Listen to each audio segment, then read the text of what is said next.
5ই August 2024। এই দিনটা শুধু একটা সরকারের পতন না, এই দিনটা আমাদের শিক্ষা ব্যবস্থার অন্ধকার শুরু। যে মানুষ আমাদের মানুষ বানায়, আজ সেই নিজের জীবনের জন্য ভিক্ষা চাচ্ছে। দেশ জুড়ে কি শুরু হলো জানেন? Mob justice. অভিযোগ লাগাও, গুজব ছড়াও, তারপর দল বেঁধে বিচার। শিক্ষকদের বলা হলো স্বৈরাচারের দোসর, তারপর মারধর, অপমান, জোর করে পদত্যাগ। বরিশাল, নোয়াখালী, ঢাকা সব জায়গায় একই গল্প।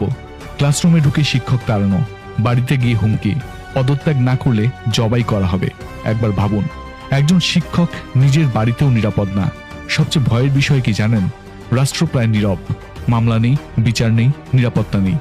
তাহলে প্রশ্ন, আমরা কোথায় যাচ্ছি? আজ যদি শিক্ষক অপমানিত হয়, আগামীকাল ছাত্র কি শিখবে? একটা জাতি তখনই শেষ হয়ে যায় যখন সে তার শিক্ষকদের সম্মান দিতে ভুলে যায়।